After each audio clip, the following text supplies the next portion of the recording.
제가 2021년에 건축시공기술사를 붙고 나서 몇 년 동안 멘토링을 했거든요. 회사 동료부터 시작해서 온라인 스터디원까지 못해도 100명은 멘토링을 했어요. 그 답안 참석도 해주고요.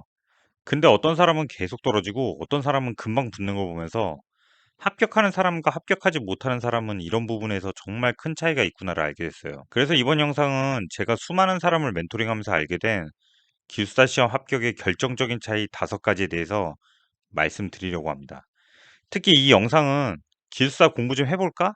하는 입문자들로부터 점수가 57에서 59점 사이에 멈춰 있는 분들이 보시면 매우 도움이 될 영상이니까 끝까지 보시기 바랍니다. 바로 시작합니다. 첫 번째, 포기하는 사람들이 합격하더라고요. 에? 뭘 포기한다는 건가요? 갑자기 뚱땅지 같은 소리로 들릴 수 있거든요. 근데 들어보세요. 기숙사 시험은 기사 시험처럼 공부해서는 안 돼요. 눈으로만 공부해서도 안 되고 무작정 암기만 해서도 안 돼요.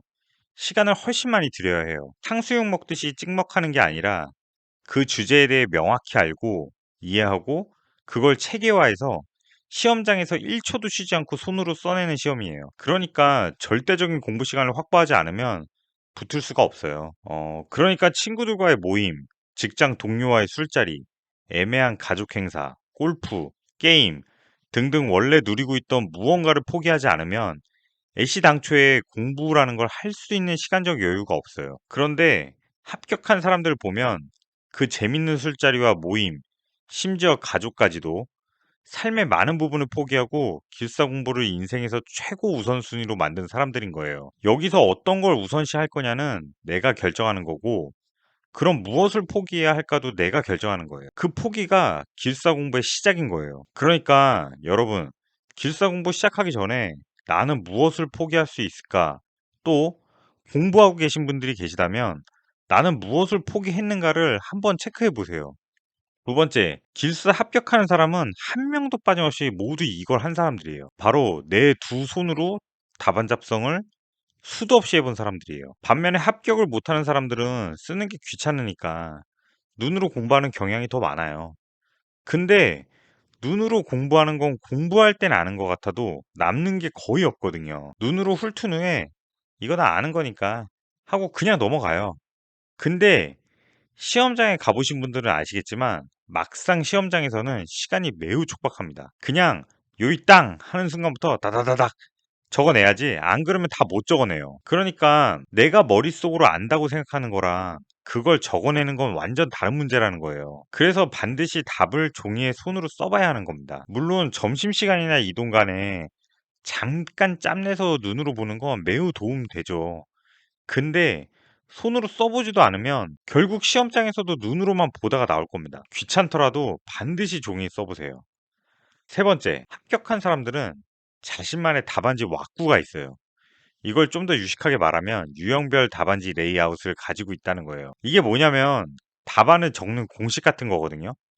그러니까 문제별로 최적의 답안을 작성할 답안 왁구를 가지고 있다는 건데, 자, 만약 탄산화 반응에 대해서 서술하시오 라는 문제가 나왔다면 가장 먼저 개요를 써주고, 두 번째로 탄산화 반응의 메커니즘을 적고, 세 번째로 탄산화 반응의 문제점, 마지막으로 탄산화 반응에 의한 대책 및 고찰 같은 거를 써야 된다는 거예요. 그리고 만약에 공법에 대한 문제가 나온다면 대제목 1, 첫 번째는 공법의 정의나 개요, 대제목 2, 두 번째는 공법에 대한 설명, 그다음 시공도, 도해 이런 것들, 그다음 세 번째 공법의 장단점, 네 번째 공법 적용 시 유의사항, 이런 식으로 문제마다 답안의 왁구를 정해놓는 거예요.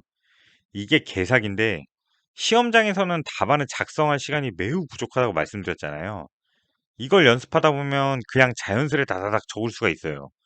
그리고 더 개사기인 건 공부할 때 너무 좋아요. 왁구가 정해져 있으면 쓸데없는 거 바로 버리고 중요한 것만 공부할 수 있잖아요. 그 왁구에 채워 넣을 것만 공부할 수 있으니 시간도 에너지도 절약할 수 있는 거죠. 네 번째, 합격한 사람들은 스터디에 거부감이 없어요. 근데 합격 못하는 사람들은 자신의 능력을 너무 과대평가해요. 나는 혼자서도 잘해. 처음 공부 시작할 때는 누구나 열정적이죠. 그래서 일주일 정도는 혼자서도 열심히 해요. 근데 일주일 지나면 조금씩 시들시들해지다가 나중에 무슨 생각까지 하냐면 '내가 이거 따서 뭐 하냐?' 여기까지 가요.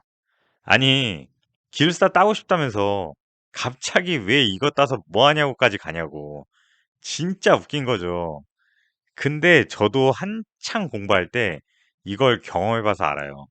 아마 지금 이거 보시는 분들 중에 찔리시는 분들 많으실 거예요. 반면에 합격한 사람들은 스터디를 해요. 혼자에서는 열정을 절대 지속할 수 없다는 아주 객관적인 판단을 하고 그 열정을 지속하는 데 가장 효과적인 방법이 뭘까를 찾아서 실천하는 거예요. 내 능력을 과신하는 게 아니라 현실적으로 열정을 유지할 수 있는 전략을 세우고 그걸 실행하는 거죠. 그게 기숙사 공부에서는 스터디에 들어가는 거예요. 그리고 스터디의 장점 두 번째. 원래 사람은 주변에 누가 있느냐에 영향을 엄청 많이 받거든요. 만약 주변에 기숙사 의미 없어. 라고 하는 사람이 5명이나 있다면 공부하겠어요? 안 하겠죠? 근데 주변 사람들이 전부 기숙사 이번에 진짜 따고 만다. 한다면 여러분 어떻게 될까요? 나도 딸까? 하는 생각이 들겠죠. 물론 여러분 주변에 있는 사람들이 이렇게 극단적으로 치우쳐 있지는 않겠지만 현실적으로 생각을 해보시라는 거예요. 인간이라는 게 본래 주변 환경에 영향을 많이 받는다. 그럼 내가 환경을 만들면 돼요. 스터디에 참여하셔서 으쌰으쌰 하는 사람들과 함께 해보세요. 차원이 틀릴 거예요. 여러분이 독학을 하던 학원에서 배우던 그것과 별개로 스터디는 반드시 찾아서 하세요. 다섯 번째, 될 때까지 한다. 진짜 이게 개사기거든요.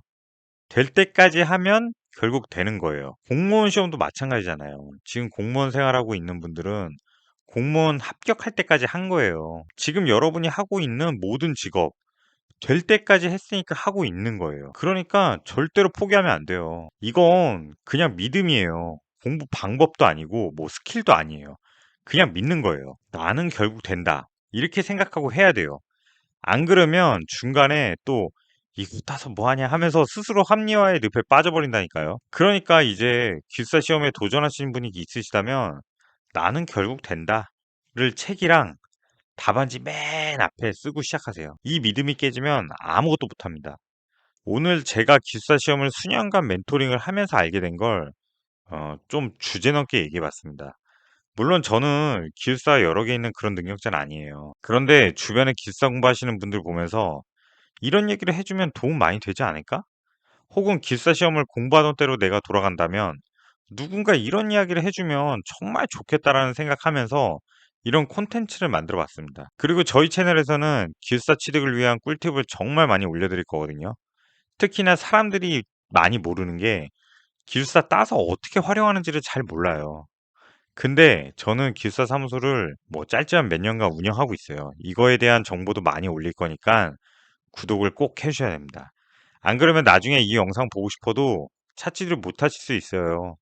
되게 작은 채널이잖아요. 마지막으로 혼자 공부하는 게 너무 힘들다 싶은 분은 영상 고정 댓글에 있는 링크 클릭하셔서 네이버 카페 기숙사 트레이닝 센터 가입해 주세요. 여기는 제가 만든 건축 시공 기숙사 시험을 함께 공부하는 공간인데 기출 문제도 올리고 스터디도 운영하고 있으니까요. 가입하셔서 많은 정보 얻어 가시길 바라겠습니다. 감사합니다.